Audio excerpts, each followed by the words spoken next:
എനിക്കും ഒരു വേഷം ചെയ്യാൻ പറ്റിയതിൽ വളരെ സന്തോഷം. അതോടൊപ്പം തന്നെ വാണിയുടെ കൂടെ അങ്ങനെ ഒരു വേഷം ചെയ്യാൻ പറ്റിയതിൽ അതേപോലെ സന്തോഷം. ഞാൻ ത്രില്ലർ ക്രൈം പടങ്ങളുടെ ഭയങ്കര ഒരു ആരാധികയാണ്. അപ്പോൾ എന്നോട് ഇവർ വിളിച്ച് കഥ പറഞ്ഞപ്പോൾ എനിക്ക് അതിൻ്റെ ത്രെഡ് വളരെ ഇഷ്ടപ്പെട്ടു. അതുകൊണ്ട് തന്നെ ഞാൻ ഈ ചിത്രം ചെയ്യാം എന്ന് കരുതി.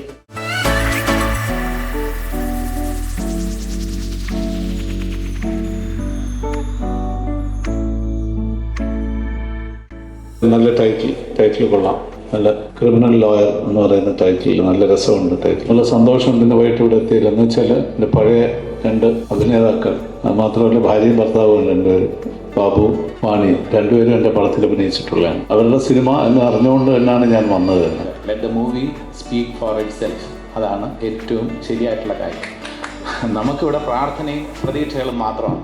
ബാബുരാജും this is going to be a comeback wagon for Vani Vishwanath. അപ്പോൾ ആ കാര്യങ്ങളൊക്കെ ഈ അൽഫോൺസ് പുത്രൻ സംവിധാനം ചെയ്യുന്ന ഗോൾഡ് എന്ന ചിത്രത്തിൻ്റെ ലൊക്കേഷനിൽ വെച്ച് ബാബു വളരെ വാചാലനായി തന്നെ എന്നോട് കാര്യങ്ങൾ പങ്കുവച്ചു.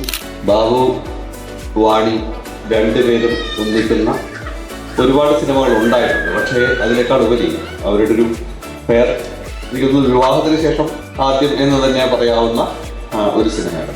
സിനിമാ രംഗത്ത് എൻ്റെ ഏറ്റവും അടുത്ത സുഹൃത്തുക്കളിൽ ഏറ്റവും അടുത്ത ആളാണ് ശ്രീ ബാബുരാജ്. അദ്ദേഹവും മിസ്സസ് വാണിയുമായി ഉള്ള ഒരു പടമെന്ന് പറഞ്ഞപ്പോൾ തന്നെ ഞാൻ എന്തായാലും എത്തുമെന്ന് ഞാൻ പറഞ്ഞിരുന്നു.